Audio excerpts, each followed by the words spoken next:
Some people don't like the new Type R. That's only because they haven't driven one yet. Or they have, and they're wrong. Or maybe they have eyes that work. But looks aside, its impact is undeniable. And for 2020, they've upgraded it. We'll go over all the changes in a minute and whether or not they even make a difference. But I can tell you some things have been improved. It now makes a louder in-cabin sound, which is good, even if it's fake. Although it would have been nice to have a louder exhaust just saying, "This is the 2020 FK8 generation Type R."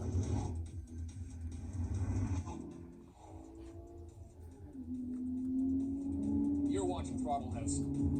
I'm Tom. I told you all about the VTEC in his car. Well, this one has VTEC as well, except it only has VTEC on the exhaust side. Since it's turbocharged, it doesn't need the aggressive cam profile to fire air into the engine on the intake. It uses the turbocharger for that. And it uses VTEC on the exhaust cam to quickly evacuate and fight against the turbo on the exhaust side.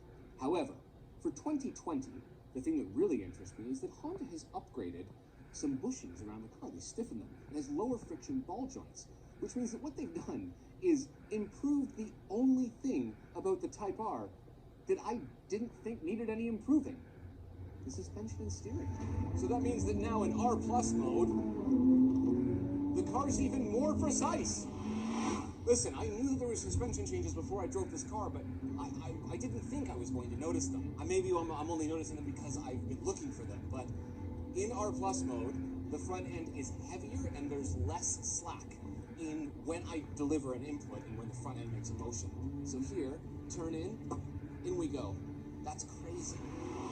It didn't need to be any better than it was. It already absolutely dropped on other cars on our track last year. But now it's even better. And it's not just the suspension changes and the bushings and the ball joints, it's the dampers themselves. Now they can read the road and adapt 10 times quicker. So the ride is still very compliant in comfort mode, but in R Plus mode, or Plus R mode, body lean does not exist. I have to back it to honestly say with the 2019, but I think it's actually a bit more compliant in R Plus mode. But it hasn't sacrificed any dynamic capabilities. Another thing changed for 2020 is this new weighted shifter and a new shift knob. I'd like to say that I notice it being a lot different, but I honestly don't. It's not that much different to me. A bit heftier. But that's not really where my interest is. It's in what they may have done to the car to make it faster around a track, because that's where the Type R really belongs. I'm really excited to try it.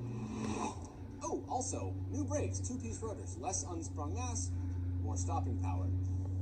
It didn't need that either, because